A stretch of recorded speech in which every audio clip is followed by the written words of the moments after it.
जाने अल्लाह पाक को इसकी कौन सी अदा प्यारी लगी कि जहाज को वापिसी लौट कर आना पड़ा। और कौन कहता है कि मौजिज़ों का जमाना अब नहीं रहा, माजिज़े आज भी होते हैं। जेर नजर तस्वीर लीबिया से ताल्लुक रखने वाले आमिर नामी शख्स की है। ये शख्स इस साल हज की नीयत से आज़िम सफर हुआ, मगर एयरपोर्ट पर उसके नाम में इल क़ज़ाफ़ी होने की वजह से उसे सिक्योरिटी क्लियरेंस नहीं दी गई और जहाज आमिर के बगैर ही परवाज कर गया।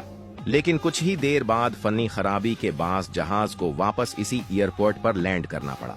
आमिर ने एक बार फिर कोशिश की कि वो हज के लिए जहाज में सवार हो जाए, मगर पायलट ने दरवाजे खोलने से इनकार कर दिया और टेक्निकल क्लियरेंस के बाद जहाज दोबारा परवाज कर गया। लेकिन एक बार फिर फनी खराबी के सबब जहाज को वापस लैंड करना पड़ा। आमिर ने फिर से सफर की कोशिश की, मगर फिर इनकार कर दिया गया और जहाज एक बार फिर रवाना हो गया। हैरत अंगेज तौर पर तीसरी मर्तबा भी फनी खराबी के बायस जहाज को वापस आना पड़ा। इस बार आमिर ने दोबारा सवार होने की कोशिश की, लेकिन उसे फिर रोका गया और जहाज उड़ गया।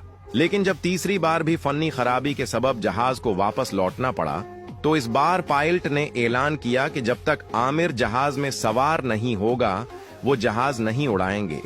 यूं आमिर को इस बार सिक्योरिटी क्लियरेंस दे दी गई और वो मुसाफिरों में शामिल हो गया। जहाज बखैर व आफियत सऊदी अरब के एयरपोर्ट पर लैंड कर गया। जियारती बैत अल्लाह अल हराम के लिए असल चीज कबूलियत है। कुछ लोग जमीन पर गैर मारूफ होते हैं, लेकिन अर्श पर मारूफ और महबूब होते हैं।